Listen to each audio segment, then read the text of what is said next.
नमस्कार, good morning, सुप्रभात। मैं हृदय मिश्रा आप सभी का स्वागत करता हूं डिकोड एग्जाम के इस डेली करंट अफेयर्स प्रोग्राम में। कैसे हैं आप सभी लोग? आई होप आप सभी लोग अच्छे होंगे और अपनी पढ़ाई को बहुत ही बढ़िया तरीके से कर रहे होंगे। देखिए, आज आपके लिए एक सूचना है सबसे पहले, और वो ये है कि जो हमारा टेस्ट सीरीज है, एक चल रही थी हमारी जो है क्रैश कोर्स के नाम से जो टेस्ट चल रही थी, उसमें हमने 2 बैच को फुल कर दिया है। 2 बैच हमारे क्या होते हैं, चल रहे थे। ठीक है, तो स्टूडेंट्स की जो है डिमांड आ रही थी कि सर हमें एडमिशन लेना है, तो दोनों बैच को हमने क्लोज कर दिया था, बंद, इसमें एडमिशन बंद हो गया था। अब हमने तीसरा बैच जो है, थर्ड बैच हमने क्या किया है, स्टार्ट कर दिया। ठीक है, थर्ड बैच टेस्ट सीरीज का। इसमें हम लोग क्या करेंगे, 13,000 जो है प्लस प्रश्नों के माध्यम से जो है इसमें हम लोग क्वेश्चन कराते हैं, जिसमें आपका जीएस, ठीक है, और plus Hindi, GS plus Hindi का आपका टेस्ट होगा। 13,000 प्लस प्रश्न इसमें कराए जाएंगे। ठीक है, आपको पता ही होगा। और इसमें जो है डेली आपको जो है 120 क्वेश्चन मिलेंगे। आप जानते होंगे इस 120 क्वेश्चन में से 70 क्वेश्चन जो आपको मिलेंगे वो जीएस का मिलेगा। ठीक है, 30 क्वेश्चन जो मिलेगा आपका वो आपका हिंदी का मिलेगा। ठीक है, और 20 क्वेश्चन जो मिलेगा आपका वो मिलेगा आपको करंट अफेयर्स का। ठीक है, डेली मिलेगा। इसके अलावा आपको 10 से 11 दिन तक आपको 100 क्वेश्चन का भी आपको सेट मिलेगा जो है सब्जेक्ट वाइज। ठीक है, 10 से 11 टेस्ट मिलेंगे आपको ये। बाकी सुबह शाम आपको जो है फिर 120 क्वेश्चन का सेट मिला करेगा, डेली लगातार मिला करेगा, और टेलीग्राम पर रन करेगा। बहुत नॉर्मल सी फीस है। 20 मई से स्टार्ट होकर के, क्या 20 मई से स्टार्ट होकर के, और ये 20 जुलाई तक जो है आपका ये कोर्स हमारा चलेगा। आप लोग इसमें एडमिशन ले सकते हैं और अपनी पढ़ाई को इसके माध्यम से आप लगातार कर सकते हैं। इसके लिए कॉन्टेक्ट जो नंबर है हमारा वो क्या है, इस नंबर पर आप डायरेक्टली आप मुझसे बात कर सकते हैं। ठीक है, और अगर कोई अन्य क्वेरी भी होगी तो उसके लिए भी आप मुझसे बात कर लीजिएगा। नंबर, मेरा कॉन्टेक्ट नंबर क्या है, 8604409201। ये मेरा कॉन्टेक्ट नंबर है। इस कॉन्टेक्ट नंबर पर आप सीधे मुझसे बात कर लीजिएगा, 8604409201। अगर आपको टेस्ट सीरीज में पार्टिसिपेट करना होगा तो लिखिएगा आप जो है व्हाट्सएप पर जीएस प्लस हिंदी, ठीक है, 60 डेज क्रैश कोर्स लिख करके आप हमें इस नंबर पर व्हाट्सएप कर दीजिएगा। बाकी अगर आपको पढ़ाई लिखाई में कोई दिक्कत होगी, कोई समस्या आ रही होगी, आरओ में कोई दिक्कत आ रही होगी, पीसीएस में कोई दिक्कत आ रही होगी, तो भी आप इसके लिए आप मुझसे इस नंबर पर कांटेक्ट कर सकते हैं। ठीक है, तो ये एक सूचना थी आपके लिए। और एडमिशन ऑलरेडी स्टार्ट हो चुका है, तो आप लोग प्लीज एडमिशन आप ले लीजिए। इसमें बहुत नॉर्मल सी फीस इसकी रखी गई है। ठीक है, चलिए आइए अब हम लोग सीधे आज के यानी कि 17 मई करंट अफेयर्स पर चर्चा करेंगे, लेकिन उसके पहले हम लोग करेंगे लास्ट डे का रिवीजन। ठीक है, नंबर 1, अंतरराष्ट्रीय नर्स दिवस जो है कब मनाया जाता है, वो मनाया जाता है 12 मई को, याद रखिएगा। ठीक है, नंबर 2, अमेरिकी राष्ट्रपति डोनाल्ड ट्रंप ने 8 मई 2025 को विजय दिवस घोषित किया है। आप जानते होंगे द्वितीय विश्व युद्ध में जो है ये जो अन्य राष्ट्र थे, जो मित्र राष्ट्र और धुरी राष्ट्र जो थे, उनमें जो युद्ध हुआ था, उन्हीं को लेकर के जो है अमेरिका ने अमेरिकी सैनिकों की याद में जो है उनकी वीरता को याद करने के लिए जो है 8 मई को क्या किया है, ये विजय दिवस के रूप में घोषित किया है। रूस भी विजय दिवस मनाता है, फ्रांस भी मनाता है, और कई सारी अन्य कंट्री हैं जो विजय दिवस मनाती हैं। ठीक है, चलिए, यह निर्णय द्वितीय विश्व युद्ध में मित्र देशों की जीत की 80वीं यानी कि 80वीं वर्षगांठ के अवसर पर लिया गया है। राष्ट्रपति द्रौपदी मुर्मू ने डॉक्टर अजय कुमार को संघ लोक सेवा आयोग के अध्यक्ष पद पर नियुक्त कर दिया है। यूपीएससी के अध्यक्ष कौन है अब होंगे, उनके अध्यक्ष कौन है, ये आपके जो है कहां गए, अजय कुमार, डॉक्टर अजय कुमार। ठीक है, ये इनका नाम आप याद रखिएगा। ये प्रश्न पूछता है आपके एग्जाम में, ध्यान रखिएगा, भूलिएगा नहीं बिल्कुल भी। ठीक है, चलिए, केंद्रीय इलेक्ट्रॉनिक्स और सूचना प्रौद्योगिकी मंत्री अश्विनी वैष्णव ने 13 मई को नोएडा और बेंगलुरु में अत्याधुनिक सेमी कंडक्टर डिजाइनिंग केंद्र का उद्घाटन किया है, ध्यान दीजिएगा।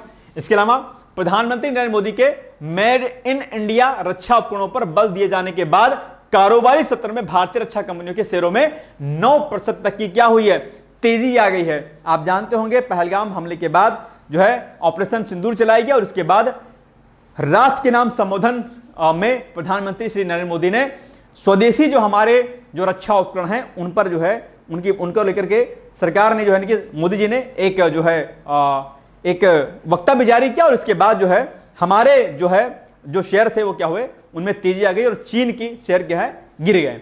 अब भारत से जो है रक्षा हथियार निश्चित तौर पर विदेशों में बेचे जाएंगे। ठीक है, तो बड़ी बात होगी अपने आप में। चलिए नेक्स्ट है, भारत ने स्वदेशी रूप से विकसित की गई ड्रोन रोधी प्रणाली भार्गवास्त्र का सफलतापूर्वक परीक्षण कर लिया है।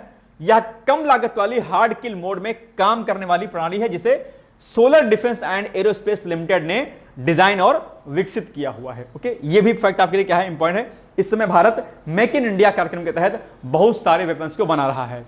कनाडा के प्रधानमंत्री मार्क कार्नी ने अनीता आनंद को, किसको, अनीता आनंद जो कि भारतीय मूलवासी हैं, तो अनीता आनंद को विदेश मंत्री नियुक्त किया है। इनके ऊपर जो है भारत और कनाडा के संबंधों को मजबूत करने का जिम्मा दिया गया है अपने आप में।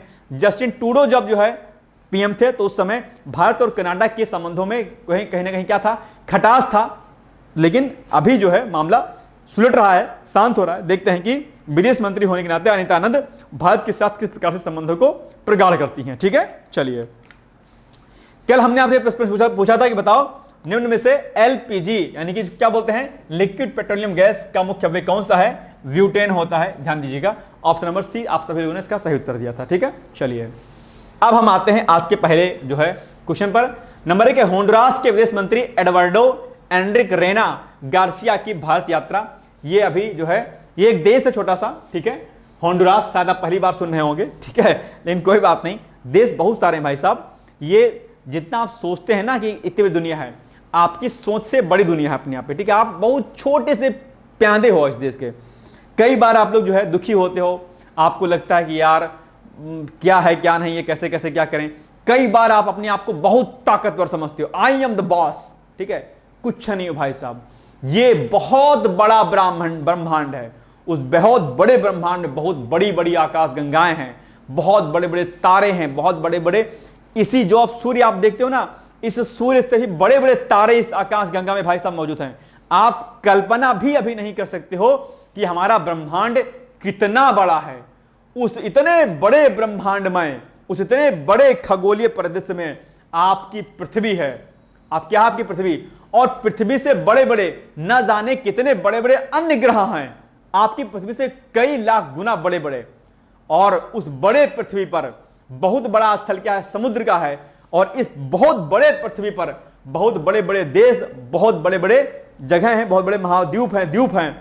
और उस बहुत बड़े देशों के अंतर्गत इस वैश्विक स्तर पर एक छोटा सा देश कौन सा है, आपका भारत। और उस पूरे भारत में एक राज्य कौन सा है, उत्तर प्रदेश है, जिस भी राज्य में रहते होंगे वहां पर एक छोटा सा डिस्ट्रिक्ट है, उस छोटे से डिस्ट्रिक्ट में छोटा सा शहर है, उस छोटे से शहर में एक छोटी सी कॉलोनी है, और उस कॉलोनी में आप छोटे से क्या हो, प्यादे हो।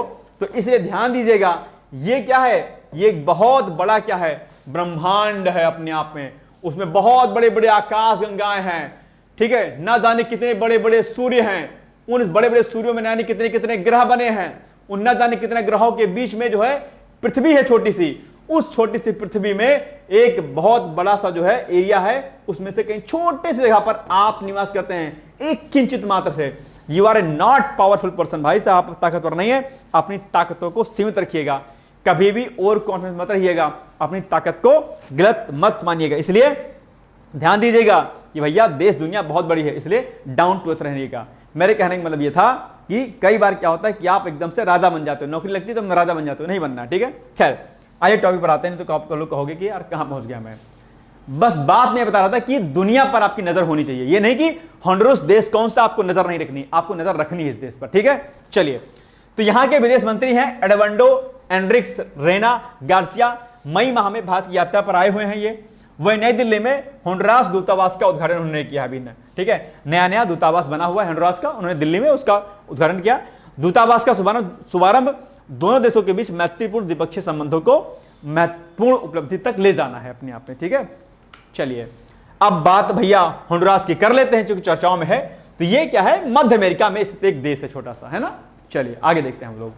ये देखिए यहां पर मैप में, ये है आपका होंडुरास है आपका, ठीक है। चलिए, तो इसके उत्तर में कैरेबियन सागर है भाई साहब, ठीक है, ये है आपका होंडुरास, और इसके उत्तर में क्या है, कैरेबियन सी, यहां पर आप देख पा रहे होंगे, इसके उत्तर में कैरेबियन सी है आपका। दक्षिण पश्चिम में प्रशांत महासागर देखने को मिला है आपका। तो दक्षिण और पश्चिम में यह पैसिफिक ओशियन है, प्रशांत महासागर है, ठीक है। और पश्चिम में इसकी ग्वाटेमेला है, पश्चिम में क्या है, ग्वाटेमेला, यहां पर दिख रहा है, नहीं दिख रहा है वो ग्वाटेमेला, ये पश्चिम में क्या है, क्या ग्वाटेमेला हो गया आपका, ठीक है। दक्षिण में एल साल्वाडोर है, जो कि क्या है, यहां पर नहीं दिखाई दे रहा है, कोई बात नहीं, मैप में कटा हुआ है, एल साल्वाडोर कहीं यहीं पर मिलेगा आपको, ठीक है। इसके अलावा जो है और दक्षिण पूर्व में आपका निकारागुआ है। दक्षिण पूर्व में क्या है? निकारागुआ है। तो ये होंडुरास जो देश है इसके बारे में आप लोग यहां पर देखा, इसको मैं थोड़ा सा जूम करके मैं आपको दिखा दे रहा हूं, ठीक है, जूम करके। चलो इसको मैं आपको, ये देखो होंडुरास देश है ना, ये देखो, ठीक है। ये देखिए ऊपर क्या है आपका? कैरेबियन सी है, इसके उत्तर में आप देख पा रहे होंगे। इधर आप जाएंगे पश्चिम में तो आपको पश्चिम में क्या दिखाई देगा? ग्वाटेमाला दिखाई देगा पश्चिम में। नीचे तरफ जो आपको पैसिफिक ओशन दिखाई दे रहा होगा। इधर देखो क्या है? निकारागुआ दिखाई दे रहा होगा, ठीक है। ये आप जो है उत्तरी अमेरिका में स्थित एक देश है, ये आप यहां पर मैप में इसको देख पा रहे होंगे। और आसपास कौन कौन सी कंट्री क्या क्या है ये सब आप लोग एक बार करके देख लीजिएगा। मैप आप लोग प्लीज जरूर देखा करिए, जो भी देश चर्चाओं में रहता है आसपास कौन कौन सी कंट्री है, कौन कौन सा महासागर है, ये कई बार आप एग्जाम में पूछ लेता है, ठीक है। राजधानी और प्रमुख शहर कौन सा है? राजधानी इसकी है तेगुसिगाल्पा। ये याद रखिएगा, राष्ट्रपति देश का यहां पर क्या होता है? प्रमुख होता है। तो ये राजधानी इसकी क्या करिएगा? याद रख लीजिएगा आप लोगों के। चलिए आगे बढ़ते हैं हम लोग। भाषा एवं संस्कृति इसकी आधिकारिक जो भाषा क्या है? स्पेनिश है, बस, ठीक है। अब आप बताइए निम्नलिखित कथनों में कौन सा कथन सही है? नंबर 1, होंडुरास के विदेश मंत्री Eduardo Enrique Reina Garcia Bharat की यात्रा पर आए होते, ठीक बात है। इनका नाम याद रखिएगा। होंडुरास मध्य अमेरिका में स्थित एक देश है, ठीक है, बिल्कुल सही बात है। दोनों कथन सही है, यानी कि सी इज द राइट आंसर, ठीक। चलिए आगे बढ़िए। केंद्रीय उपभोक्ता संरक्षण प्राधिकरण द्वारा ऑनलाइन प्लेटफॉर्म पर प्रतिबंध लगाया गया है। आप कहेंगे सर ऐसा क्यों किया गया है? ऐसा इसलिए किया गया है क्योंकि ये जो ऑनलाइन प्लेटफॉर्म है ये लोग कुछ जो है अलग प्रकार की जो है चीजें दे रहे थे, जो कि भारत सरकार के लिए, भारत के लिए क्या है? अपराध है अपने आप। जैसे कि पाकिस्तानी झंडे वगैरह बेच रहे थे, सेल कर रहे थे, इसीलिए जो है यहां पर क्या किया गया है? प्रतिबंध लगाया गया है। तो केंद्रीय उपभोक्ता संरक्षण प्राधिकरण, जिसको हम सीसीपीए बोलते हैं, ने Amazon India, Flipkart, Ubuy India, etc, the flag company और द फ्लैग कॉर्पोरेशन को पाकिस्तानी झंडों और संबंधित सामानों की बिक्री को लेकर के नोटिस जारी किया है, ठीक है। तो इसीलिए ये सारे प्लेटफॉर्म क्या चर्चाओं में है। और अब चूंकि ये चर्चाओं में है कौन? केंद्रीय उपभोक्ता संरक्षण प्राधिकरण, यानी कि जिसको सीसीए बोलते हैं, यानी कि इसको क्या बोलेंगे? Central consumer protection authority, CCPA. ये चर्चाओं में रहता है। कई बार आपके एग्जाम में सीसीपीए से प्रश्न पूछा गया है, इसकी स्थापना वर्ष, इसका फंक्शन क्या है, कार्य क्या है, ये पूछा जाता है। तो सीसीपीए के बारे में एक बार हम लोग थोड़ा सा देख लेते हैं। तो इस सीसीपीए की स्थापना कब होती है? 2020 में होती है भाई साहब, ध्यान दीजिएगा, ठीक है। 2020 में उपभोक्ता संरक्षण अधिनियम 2019, और उपभोक्ता संरक्षण अधिनियम 2019 को मैंने एक बार आपको बताया भी, समझाया भी है कि उपभोक्ता संरक्षण अधिनियम क्या है। उपभोक्ताओं के संरक्षण को लेकर के इसमें कई सारे प्रावधान किए गए हैं। आपको मैंने कई बार कहा है कि अगर आप किसी शॉप पर जाते हैं, वहां पर कोई खाद्य पदार्थ अगर आपको लगता है कि खराब है, तो आप उसका सैंपल ले सकते हैं, उसका अधिकार है आपका। माना कि किसी होटल के पास आप जाते हैं, ठीक, कोई होटल में है, आपको लगता है कि यार ये मिठाई ना खराब, टेस्ट में नहीं सही है, आप उसका सैंपल ले लीजिएगा। सैंपल लेकर के आप लैब में दे दीजिए, वहां पर जांच होगी और उस पर कार्रवाई हो जाएगी। आप कंज्यूमर कोर्ट जा सकते हैं और कई अन्य जगह पर आप जा सकते हैं, कोई समस्या नहीं है। तो ये बात आपको विशेष तौर पर ध्यान देनी है कि आप अपने अधिकारों का संरक्षण सीसीपीए के माध्यम से कर सकते हैं, कंज्यूमर कोर्ट के माध्यम से कर सकते हैं, ठीक है। चलिए, ये तो इसकी स्थापना कब होती है? 2020 में होती है, ध्यान दीजिएगा, ओके। चलिए, आप किसी भी शॉप पर आप अपने अधिकारों को लेकर बात रख सकते हैं। ये नहीं कि होटल वाले का नहीं, अच्छा तुम खोए का सैंपल कैसे ले सकते हो? अरे भाई साहब, इट्स योर राइट, आप खोया ले सकते हो, उसका टेस्ट ले सकते हो, उसको सैंपल ले सकते हो, भैया हमको जांच करानी है, ये आपका अधिकार है। शुद्ध खाना, शुद्ध मिलना, क्वालिटी के अकॉर्डिंग मिलना।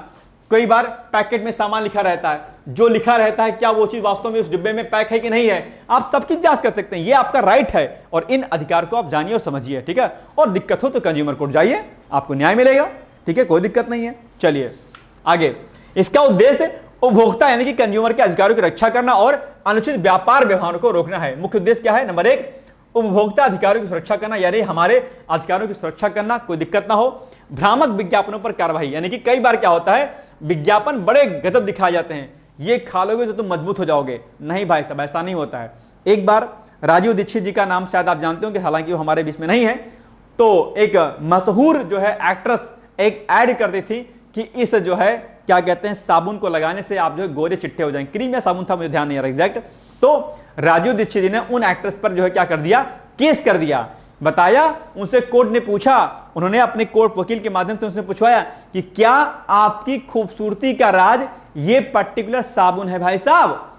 उन्होंने साफ इनकार कर दिया कोर्ट में कि ना, ये मेरी खूबसूरती का आधार नहीं है। तो उन्होंने पूछा कि तब फिर क्या आधार है आपकी खूबसूरती का? उन्होंने कहा हल्दी चंदन, यानी कि जो उबटन जिसको हम लोग बोलते हैं, जो कि आजकल महिलाएं नहीं लगाती हैं, पहले लगाया जाता था, वो उबटन क्या है, वो सुंदरता क्या क्या है, आधार है। तो इस बात पे कोर्ट जीते और फिर उन्होंने उस एड में उस चीज को चेंज किया कि मेरी खूबसूरती का आधार ये प्रोडक्ट है।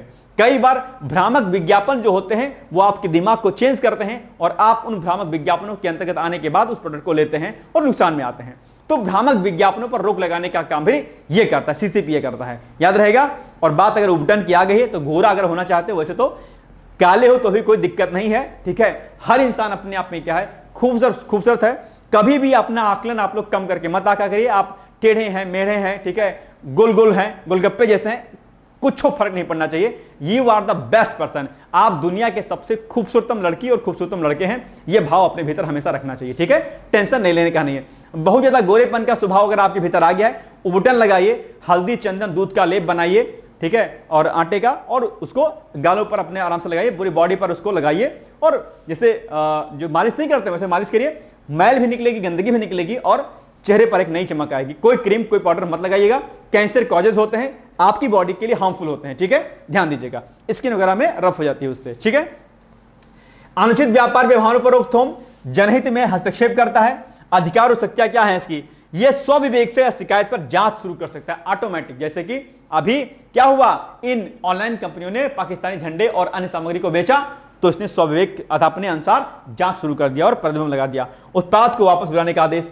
कोई प्रोडक्ट अगर मार्केट में है और खराब है तो उसको ये क्या सीसी पे क्या बोलेगा कंपनी से, ए भैया अपने प्रोडक्ट तुम वापस ले जाओ, चलो, अपन को आपको जो है यहां पर रखने का अधिकार नहीं है। यानी कि कोई प्रोडक्ट जो मार्केट में है वो क्वालिटी के अकॉर्डिंग नहीं है, तो सीसीपीए क्या कहेगा, अपने सारे प्रोडक्ट को तुम वापस दो कंपनी में, इसको मार्केट में तुम नहीं रखोगे, क्योंकि इससे कंज्यूमर के राइट्स का क्या होता है, वायलेशन होता है, उल्लंघन होता है। ये कंज्यूमर के अधिकारों का क्या है, उल्लंघन है। इसलिए अपने प्रोडक्ट को आप वापस लीजिए, because of your product is very bad in quality. Okay, चलिए, तो ये इसका राइट है सीसीपीए का। जुर्माना लगा सकता है भाई साहब, अगर लगा कि मामला तुमने गड़बड़ किया है, जुर्माना ठोकेगा खट से, तुरंत ऑन स्पॉट। विज्ञापन बंद करवाना या उसमें सुधार का निर्देश देना, यही जो बात अभी हमने बताया था कि जो उन मोहतरमा ने अपना विज्ञापन वापस ले लेकर, नहीं भैया हम ये विज्ञापन हम नहीं करेंगे। उन्होंने कहा कि इस विज्ञापन करने के लिए मोटा पैसा दिया गया था। कभी भी आप एक्टर एंड एक्ट्रेस के एडवर्टाइजमेंट के आधार पर जो है आप कोई भी चीज मत दीजिएगा। जैसे एक साबुन आता है जॉनसन एंड जॉनसन वाला, शायद हमारे क्या से, वो साबुन बहुत हार्मफुल है। वो साबुन अमेरिका जैसे देशों में क्या है, बैन है भाई साहब। कोलगेट मंजन जो आप करते हो वो अमेरिका में बैन है। ये सब स्लो पॉइजन के अंतर्गत आता है और आपके बच्चे को और आपके बेबी को क्या करता है, नुकसान करता है। ऐसे प्रोडक्ट को कभी भी मत दीजिएगा, ठीक है। ये सब चीजें बैन रहती हैं, ठीक है। चलिए, ये सब कोलगेट वगैरह जो आप लोग करते हो ना, बहुत खतरनाक चीज है भाई साहब, ठीक है। स्लो पॉइजन होता है, इसमें ध्यान रखिएगा। चलिए, संरचना। अच्छा, इसके अलावा सेलिब्रिटीज या निर्माता पर प्रतिबंध लगाना, जो कि अभी हमने आपको बताया वो सेलिब्रिटी थी लेकिन उस पर प्रतिबंध लगा दिया गया यदि वे भ्रामक विज्ञापन में शामिल होती हैं तो, ठीक है। दूसरा, यह भारत सरकार के उपभोक्ता मामले, खाद्य और सार्वजनिक वितरण मंत्रालय के अधीन कार्य करता है। कौन, सीसीपीए। इसका मुख्यालय कहां पर है, नई दिल्ली में। किसका, सीसीपीए का मुख्यालय। तो ये बात याद हो गई। तो अब ध्यान रखिएगा कि अगर कोई बड़ा एक्ट्रेस अगर कोई किसी चीज का एडवर्टाइजमेंट करता है, प्रचार प्रसार करता है, तो वो प्रोडक्ट अच्छा है, इसकी गारंटी बिल्कुल भी नहीं है। उस एडवर्टाइजमेंट को करने के लिए उन अभिनेता अभिनेत्रियों को, बड़े लोगों को बहुत सारा मोटा पैसा मिलता है, इसलिए वो करते हैं। इसलिए पान गुटखे का भी कर देते हैं, कोल्ड ड्रिंक का भी कर देते हैं, ठीक है। किसी भी रद्दी से रद्दी प्रोडक्ट का वो एडवर्टाइजमेंट कर देते हैं। कंपनियां इसके लिए उनको बहुत मोटा पैसा देती हैं, क्योंकि उनके एडवर्टाइजमेंट से, क्योंकि उनको पता है कि इनकी छाप लोगों तक है। अगर ये कहेंगे कि तुम ये कोल्ड ड्रिंक पी लो, तुम ये साबुन लगा लो, ये क्रीम लगा लो, तुम गोरे हो जाओगे, तो आप लोग खरीदोगे। और आप, भारत एक ऐसा देश है जहां के लोग क्या बहुत मासूम है, उनको बड़ी आसानी से बेवकूफ बनाया जा सकता है, खासकर महिलाओं को सुंदरता के नाम पर, ठीक है। उनको कह दिया गया कि ये लगा लोगे तो गोरी हो जाओगे, वो कुछ भी कर लेंगी। गलत चीज है। हमेशा आप, पहली बात ये मत सोचे कि हम ऐसा हो जाए वैसे हो जाए। आप दुनिया की सबसे खूबसूरत महिलाओं में से एक हैं, आप सबसे खूबसूरत पुरुषों में से एक हैं, ठीक है। तो क्रीम पाउडर से नहीं, बल्कि अपने व्यक्तिगत व्यवहार से अपने आप को अच्छा बनाइए। आप जीवन में सबसे बेहतर इंसान बनकर निकलेंगे, ठीक है। आपकी खूबसूरती आपके यहां से है, आपके अंतरात्मा से है, आपकी भावनाओं से है, ठीक है, याद रखिएगा। चलिए आगे बढ़े हम लोग। चलिए, केंद्रीय उपभोक्ता अधिकार संरक्षण यानी केंद्रीय उपभोक्ता संरक्षण प्राधिकरण का मुख्यालय कहां है, सीसीपीए। सीसीपीए का मुख्यालय कहां पर है, नई दिल्ली में। अभी तो हमने आपको बताया, तो बस B is the right answer, ठीक। चलिए, खेलो इंडिया यूथ गेम्स अभी आप जानते होंगे कि 15 मई को इसका समापन हो रहा है और ये बिहार में पहली बार खेले गए थे। इससे बिहार के लोगों को इसका बड़ा बेनिफिट मिलेगा और बिहार की छाप जो है अपने आप में पूरे भारत देश में दिखाई दी। तो ये पहली बार यहां पर आयोजित किया गया था। यह सम्मान समारोह पटना में जो है कगड़बाग के पाटलिपुत्र खेल परिसर में आयोजित हुआ। पदक तालिका में अगर बात करते हैं कि इसमें कौन कौन सा जो है राज्य आगे अग्रणी रहा, तो इसमें पदक तालिका में 149 पदकों के साथ जो है महाराष्ट्र शीर्ष पर है, यानी कि नंबर 1 पर कौन सा देश है, जो है महाराष्ट्र है। कुल कितने पदक हासिल किए इसने, 149। ठीक है, इनमें से 50 कितना है, 56 स्वर्ण और 45 क्या है, रजत पदक हैं। तो ये याद रखना है आपको।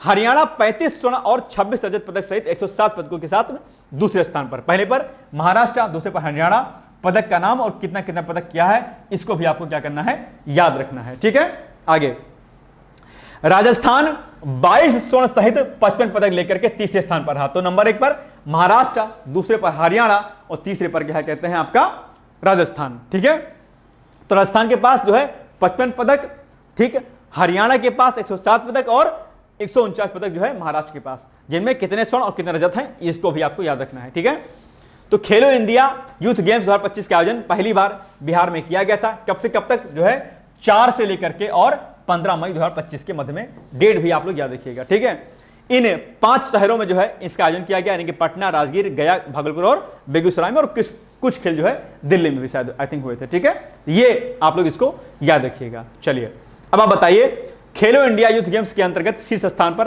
निम्नलिखित में से कौन सा राज्य रहा है। अभी हमने आपको जस्ट बताया है कौन सा राज्य रहा है, सिंपल सी बात है, महाराष्ट्र रहा है। ठीक है, याद रहेगा। चलिए, आतंकवाद के मुद्दे पर भारतीय तकनीकी दल ने न्यूयॉर्क में संयुक्त राष्ट्र के आतंकरोधी प्राधिकारियों के साथ बैठक की। संयुक्त राष्ट्र में जो है एक संगठन है अपने आप में जो आतंकवादी गतिविधियों पर नजर रखता है और बाकी फंक्शन उसका अलग अलग है, ध्यान दीजिएगा। वहीं पर भारत ने अपनी बात रखी है, क्या रखी है कि पहलगाम आतंकी हमले के बाद आतंकवाद के खिलाफ संघर्ष में सहयोग बढ़ाने पर व्यापक विचार विमर्श के लिए भारतीय तकनीकी दल ने न्यूयॉर्क में संयुक्त राष्ट्र के आतंकरोधी प्राधिकारियों के साथ क्या की है, बैठक की है और अपने दस्तावेज वहां पर प्रस्तुत किए हैं कि भाई ये देखो पाकिस्तान की करतूत, ये काम ये करता है, देखो।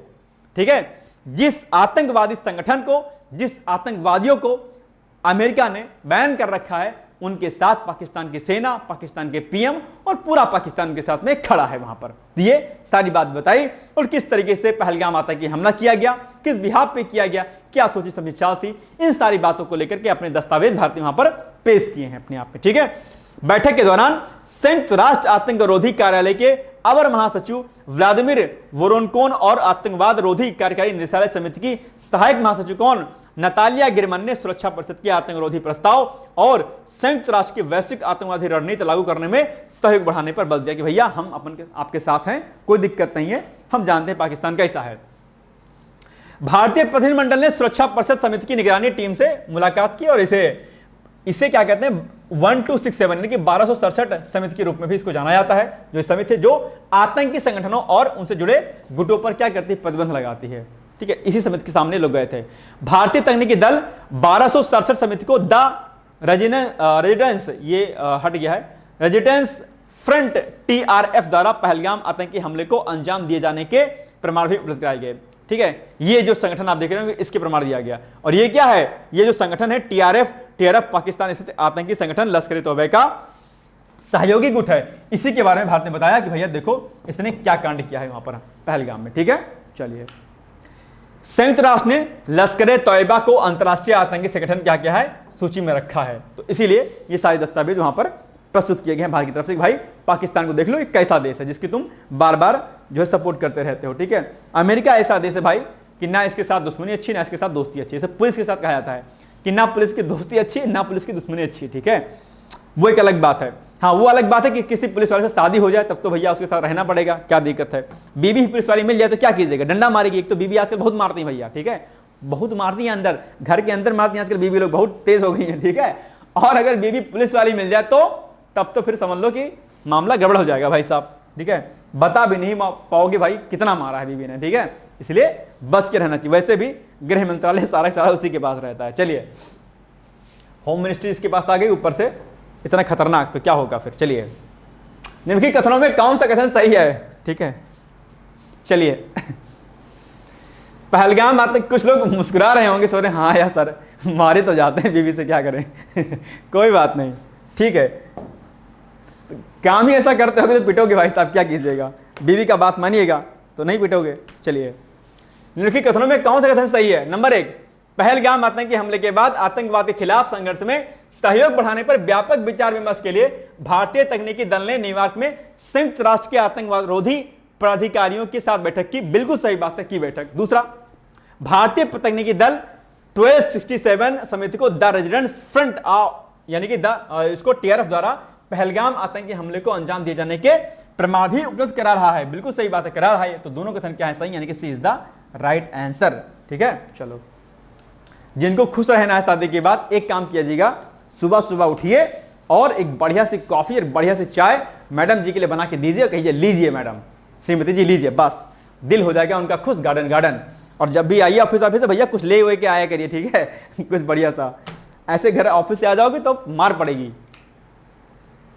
मैडम अगर खुश हैं तो समझ लो सारा घर एकदम खुश है। खुश रखने के ट्रिक सीख लो, ठीक है, नहीं तो मामला गड़बड़ेगा। जिसकी शादी नहीं हुई वो भी जान लो, चलो, नहीं तो मामला आगे क्या हो जाएगा, खराब रहेगा। अंतरराष्ट्रीय पौध स्वास्थ्य दिवस, ठीक है। चलो, ये क्या है भाई साहब, ये मनाया जाता है, कब मनाया जाता है, ये मनाया जाता है 12 मई को प्रतिवर्ष। अंतरराष्ट्रीय पौध स्वास्थ्य दिवस यानी कि international day of plant health है, ठीक है। जैसे आपका स्वास्थ्य आवश्यक होता है, आपके लिए चीजें जरूरी होती हैं, ठीक उसी प्रकार से पौधों का स्वास्थ्य वर्धक रहना क्या है, आवश्यक है। आपने बहुत पौधे लगा दिए, आपने उसकी देखभाल नहीं की, आपने उसकी सुरक्षा नहीं की, तो क्या पौधा कोई बढ़ पाएगा, नहीं बढ़ पाएगा। ठीक उसी प्रकार से जिस प्रकार से एक छोटा सा बच्चा जब जन्म लेता है तो उसको बहुत प्रकार के टीके लगाए जाते हैं, बहुत प्रकार की चीजें, दवाइयां दी जाती हैं, अगर उनका देखभाल ना किया जाए तो छोटा सा बच्चा क्या बड़ा हो पाएगा, नहीं।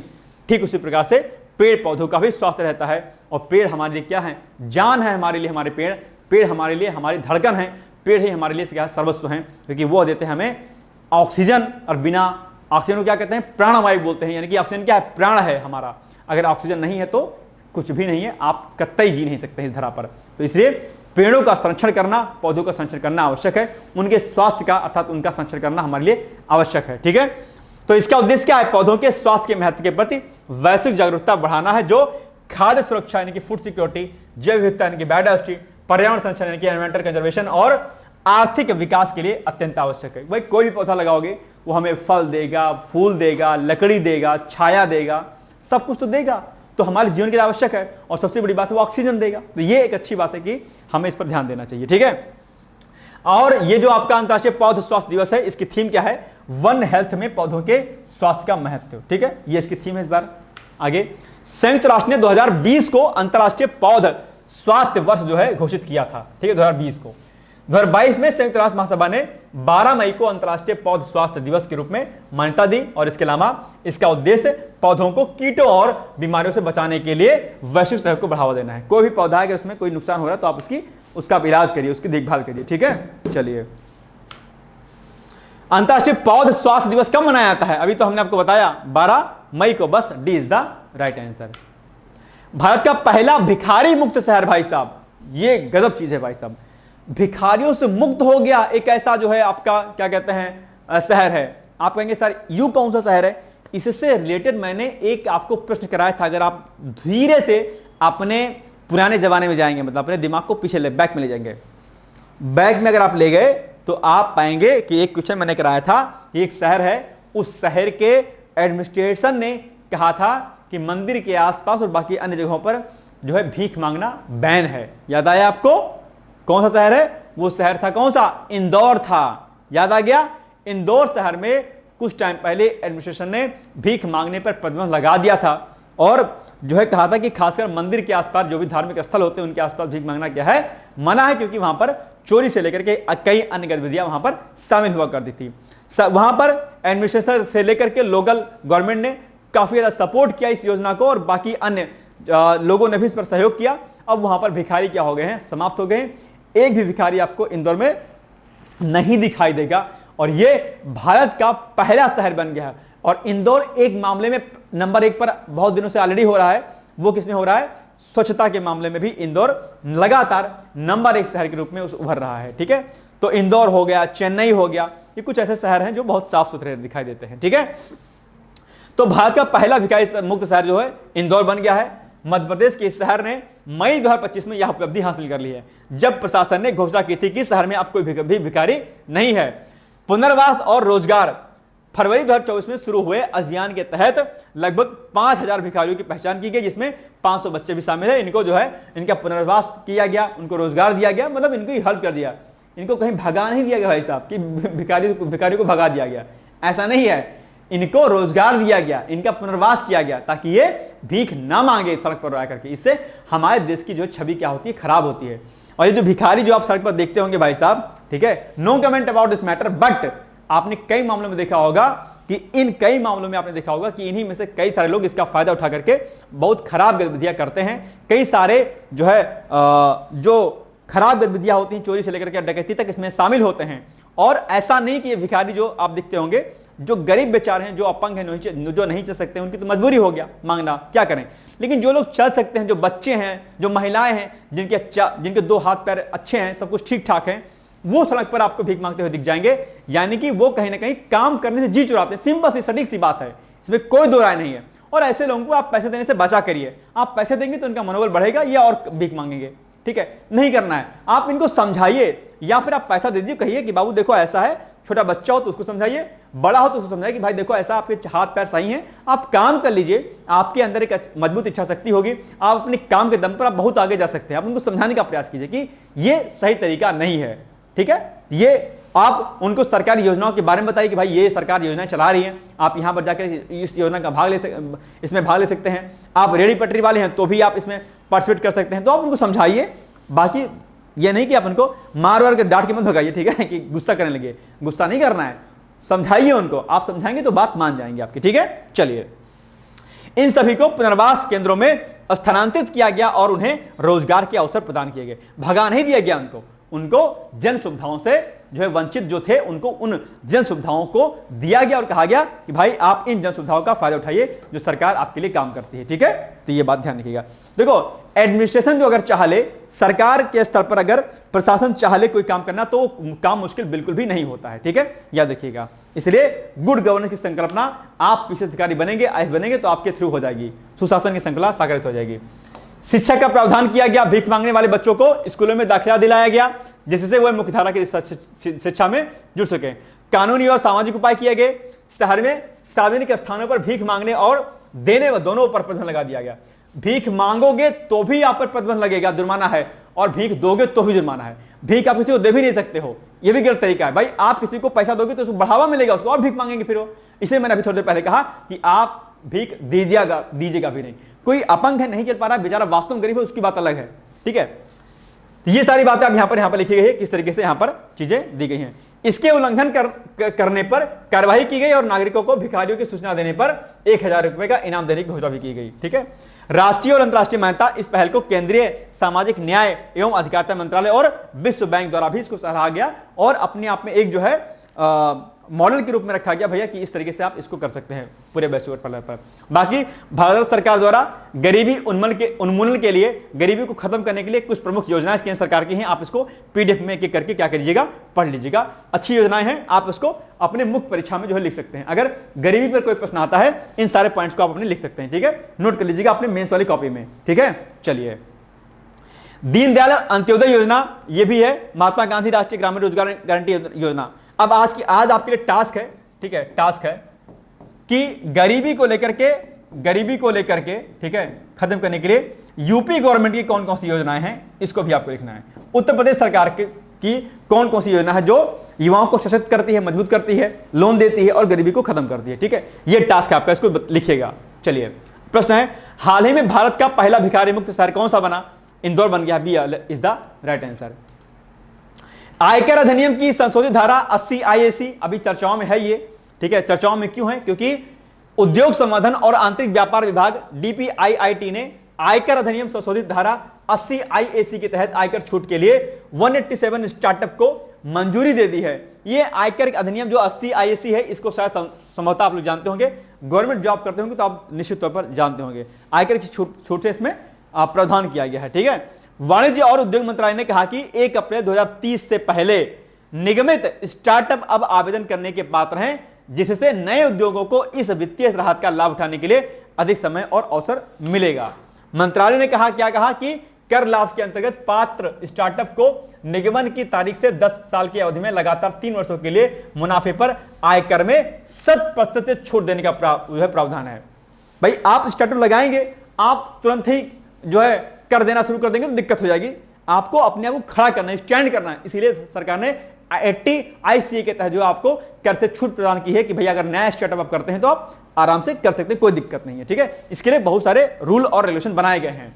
यह योजना उभरते व्यवसायों को उनके प्रारंभिक वर्षों में सहायता, नवाचार, रोजगार सृजन और धन सृजन को प्रोत्साहित करने के लिए बनाई गई है। यह नहीं कि आप जो है रोजगार आपने स्टार्ट किया और आपका आधा पैसा जो है कर में ही चला गया, नहीं। अब सरकार आपको क्या करेगी, सपोर्ट करेगी। बहुत अच्छी योजना है। अगर आप स्टार्टअप करना चाह रहे हैं तो आप इसका फायदा ले सकते हैं। ठीक उसी प्रकार से यूपी में भी कई प्रकार की योजनाएं चल रही हैं जहां पर आपको जो है विदाउट एनी इंटरेस्ट जो है आपको पैसा दिया जाता है। ठीक है, संशोधित धारा 80 IAC आयकर अधिनियम 1961 के तहत भारत सरकार ने स्टार्टअप्स को कर में छूट देने के उद्देश्य से कई महत्वपूर्ण बदलाव इसमें किए हैं। इस अधिनियम में ये आपके लिए क्या है, बड़ा इंपॉर्टेंट है। ये पक्का प्रश्न आपके एग्जाम में पूछा जा सकता है। ठीक है, चलिए, वित्त अधिनियम 2025 के अंतर्गत इस धारा में निम्नलिखित संशोधन किए गए हैं। ये सारे संशोधन यहां पर किए गए हैं। कर की छूट की अवधि बढ़ाई गई है। क्या क्या लिखा हुआ है, स्थापना की समय सीमा, ये पॉइंट आप पढ़ लीजिएगा रूम पर अपने बैठ करके प्लेग्राउंड में। भाई क्या क्या दिए, देखिए स्थापना की समय सीमा, पहले यह छूट केवल उन स्टार्टअप्स के लिए थी जो 1 अप्रैल 2016 से 31 मार्च 2024 के बीच स्थापित हुए थे। अब इस समय सीमा को बढ़ाकर 31 मार्च 2030 तक कर दिया गया, बढ़ा दिया गया, जिससे अधिक स्टार्टअप इस लाभ को उठा सकते हैं। तो यह बड़ी बात है, सरकार ने इस स्टार्टअप को मजबूत करने के लिए इसकी पहल की शुरुआत की है। ठीक है, चलिए, पात्रता मानदंड है, स्टार्टअप को DPIIT यानी कि department for promotion of industry and internal trade से मान्यता प्राप्त होनी चाहिए। या छूट केवल प्राइवेट लिमिटेड कंपनी या लिमिटेड लायबिलिटीज पार्टनरशिप के रूप में पंजीकृत स्टार्टअप्स के लिए भी लागू है। स्टार्टअप का वार्षिक टर्नओवर 100 करोड़ रुपए से अधिक नहीं होना चाहिए, यानी कि अगर आप बिलो 100 करोड़ हैं तो आपको इसका फायदा मिलेगा। भाई 100 से ऊपर अगर आप प्रॉफिट कमाते हैं तब फिर क्या दिक्कत, फिर तो आप कर दीजिए, कोई दिक्कत नहीं। लेकिन अगर बिलो आप 100 करोड़ के हैं तो आपको इस 80 IAC के तहत जो है आयकर छूट से आपको मौका मिलेगा। ठीक है, याद रखिएगा। चलिए, निम्नलिखित कथनों में कौन सा कथन सही है? नंबर 1, उद्योग संवर्धन और आंतरिक व्यापार विभाग DPIIT ने आयकर अधिनियम की संशोधित धारा 80 IAC के तहत आयकर छूट के लिए 187 स्टार्टअप्स को मंजूरी दी है। बिल्कुल सही बात है। या छूट केवल प्राइवेट लिमिटेड कंपनी या लिमिटेड लायबिलिटीज पार्टनरशिप के रूप में पंजीकृत स्टार्टअप्स के लिए ही है। बिल्कुल सही बात है, दोनों कथन सही है। सी इज द राइट आंसर। जो प्राइवेट लिमिटेड कंपनियां होती हैं उन पर यह लागू होगा। ठीक है, चलिए, पॉलीमोरिक झिल्ली विकसित की गई है हाल ही में। यह क्या है? तो अभी हाल ही में DRDO ने, ठीक है, उच्च दबाव के साथ समुद्री जल के खारेपन से लवणों को अलग करने की प्रक्रिया के लिए नैनोपोरस यानी सूक्ष्म छिद्रों की कई परतों वाली पॉलीमरिक झिल्ली विकसित की है। यानी कि जो समुद्री जो सी वाटर होगा उस सी वाटर के से खारे पानी के लवणों को क्या किया जाएगा, अलग कर दिया जाएगा, जिससे उसका इस्तेमाल हम कई अन्य कार्यों में कर सकें। ठीक है, स्वदेश निर्मित इस तकनीक का उपयोग भारतीय तटरक्षक जहाजों में हो सकेगा, जिसका उपयोग भारतीय तटरक्षक में किया जाएगा। DRDO की कानपुर स्थित प्रयोगशाला DMSRDE द्वारा विकसित इस तकनीक का शुरुआती परीक्षण पूरा हो चुका है। अंतिम मंजूरी मिलने से पहले इस झिल्ली को 5 से 100 घंटों के संचालन की परीक्षा से गुजरना होगा। इस नई तकनीक का विकास केवल 8 महीनों में किया गया है। इसमें कुछ सुधार के साथ इसका इस्तेमाल तटीय क्षेत्रों में भी किया जा सकता है, यानी कि सी वाटर में जो लवणीयता होती है उस लवणीयता को खत्म करने के लिए इस झिल्ली का इस्तेमाल किया जाएगा। ओके, चलिए, अब आप बताइए, हाल ही में किसके द्वारा उच्च दबाव के साथ समुद्री जल के खारे पानी से लवणों को अलग करने की प्रक्रिया के लिए नैनोपोरस यानी कि सूक्ष्म छिद्रों की कई परतों वाली पॉलीमोरिक झिल्ली विकसित की गई है? तो DRDO, नासा, इसरो, इनमें से कोई नहीं। अभी हमने आपको बताया DRDO के द्वारा, बस ए इज द राइट आंसर। ठीक है, DRDO की कानपुर स्थित एक जो शाखा है उसके द्वारा। ठीक है, अब आपके सामने एक प्रश्न है, ईमेल का विस्तृत रूप क्या है? आपके सामने यहां पर 4 ऑप्शन दिए गए, बताइएगा ईमेल का विस्तृत रूप क्या है। ये पीसेस का हम लोग बैच स्टार्ट किए हैं, चल ही रहा है हमारा। आप इसमें एडमिशन ले सकते हैं। Pre plus mains plus interview तीनों स्तरों की तैयारी कराई जाएगी। ठीक है, प्री का टेस्ट सीरीज, मेंस का टेस्ट सीरीज आपका इसमें। ठीक है, नोट्स आपको बाइलिंगुअल फॉर्म में, सारे लेक्चर्स वीडियो के। ठीक है, CSAT, हिंदी, निबंध सब कुछ कराया जाएगा इसमें। ओवरऑल ये इंटीग्रेटेड हमारा कोर्स है और इसमें एडमिशन लेते हैं अगर आप इंटरव्यू तक अगर आप जाते हैं तो आपकी फीस भी सारी वापस कर दी जाएगी।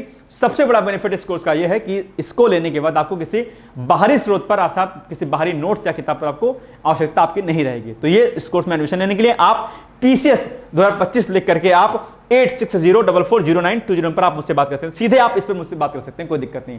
तैयारी करने में कोई भी समस्या होती है आप सीधे इस नंबर पर कॉल कीजिएगा, सीधे आप मुझसे जुड़ेंगे और मुझसे बात करेंगे, ठीक है। चलिए अब आपके सामने प्रश्न है, जनहित याचिका क्या होती है, जिसको हम लोग क्या बोलते हैं, PIL बोलते हैं, पब्लिक इंटरेस्ट लिटिगेशन बोलते हैं। ये क्या होता है इसको समझाइए। ये हो गया हमारा आज का महत्वपूर्ण करंट अफेयर्स का वीडियो।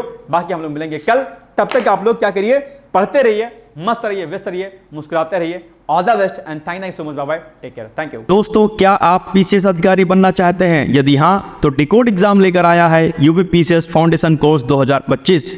यह एक ऑल इन वन कोर्स है जिसमें प्रीलिम्स मेंस दोनों ही परीक्षाओं के लिए वीडियो लेक्चर, NCERT और standard books based bilingual notes उपलब्ध कराया जा रहा है। इस कोर्स में प्री और मेंस के सभी प्रीवियस ईयर क्वेश्चंस पेपर भी वीडियो लेक्चर के माध्यम से कोर्स में सम्मिलित होंगे। साथ ही साथ में कोर्स का कंटेंट गुणवत्तापूर्ण होने के साथ ही साथ एग्जाम ओरिएंटेड है, जिससे कोर्स लेने वाले स्टूडेंट्स को कोई भी बाहरी पुस्तक या नोट्स पढ़ने की आवश्यकता न पड़े। इस कोर्स में प्रीलिम्स और मेंस के टेस्ट सीरीज तथा आंसर राइटिंग प्रोग्राम भी शामिल है, जिसके साथ ही साथ टेलीग्राम ग्रुप में रेगुलर टॉपिक वाइज टेस्ट कराए जाएंगे। इसके साथ ही CSAT, निबंध तथा सामान्य हिंदी की अतिरिक्त कक्षाएं भी चलाई जाएंगी तथा हमारे कोर्स से परीक्षा में सफल होकर इंटरव्यू देने वाले विद्यार्थियों को इंटरव्यू की भी तैयारी कराई जाएगी और अंतिम परिणाम कुछ भी हो, पूरी फीस उन्हें रिवार्ड के स्वरूप जो है वापस कर दी जाएगी तथा अगले बैच में उन्हें निःशुल्क प्रवेश प्रदान किया जाएगा। उल्लेखनीय है कि डिकोड एग्जाम एक संस्थान के रूप में 5 वर्ष के अपने सफल कार्यकाल में अब तक 55 से अधिक विद्यार्थियों को विभिन्न परीक्षाओं में अंतिम सफलता दिलाने में अपना सफल योगदान दे चुका है। इस कोर्स की फीस 15,000 रुपये निर्धारित की गई है, लेकिन पहले प्रवेश देने वाले 100 विद्यार्थियों को 3,000 रुपये की विशेष छूट दी जा रही है। और अधिक जानकारी के लिए हमारे संस्थान के नंबर 6307495944 पर संपर्क करें।